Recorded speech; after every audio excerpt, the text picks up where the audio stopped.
Hello dear traders, you're watching market news on InstaForex TV channel with me, Kate Stichina.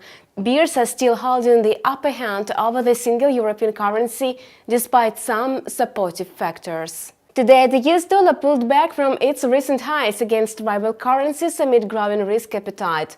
Top officials from the US and China are ready to settle their trade deal, which has been agreed by 90%. Taking advantage of the situation, the euro rose 0.14% to trade 1.1220 versus the greenback. The euro finds support from a steady rally of oil prices, which puts pressure on the US dollar. On the whole, the euro has been trapped. Demand for the euro-dollar pair remains low, indicating advantage of sellers. A report on business activity in the eurozone services sector is the key to trading sentiment on the euro today. Final PMI for March came in at 53.3, stronger than the forecast of 52.7. Earlier, the flash estimate was released in line with the expectations. Despite progress in the trade talks between the United States and China, gold is gaining ground. Gold futures grew 0.2% and settled up at $1,291 an ounce. Meanwhile, the price of the yellow metal is still close to a 4-month low. Traders await important reports from the United States, non-farm payrolls and non-manufacturing PMI from the Institute for Supply Management. The pound sterling perked up and approached a 1-week high after Theresa May had announced talks with Jeremy Corbyn, the opposition Labour Party leader, aiming to develop a new Brexit option.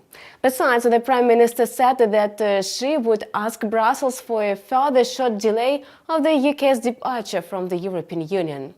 Besides, two deputies from the Labour Party unveiled their plan on Wednesday to suggest a vote on the bill, which would require the government to extend Article 50. If the draft is approved, there is a good chance it will pass the vote in the Parliament.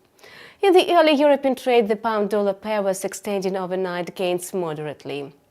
The pair is now trading at near 1.1388, as the pair is trapped in a wide trading range of 1.2970 – 1.3315. It is difficult to identify the overall market sentiment and predict a further direction. The pound-dollar pair could come under pressure today in line of a downbeat PMI in the UK service sector. The index dropped to 48.9 in March from 51.3 in February. It undershot the forecast of 50.9. The British service sector contracted for the first time in over 2.5 years due to political turmoil in the country. The market has already priced in the Brexit delay, so the sterling is now assessed fairly. Persistent risk could push the British pound down in the short term. You are watching market news on InstaForex TV channel with me, Kate Stichina. We wish you profitable deals.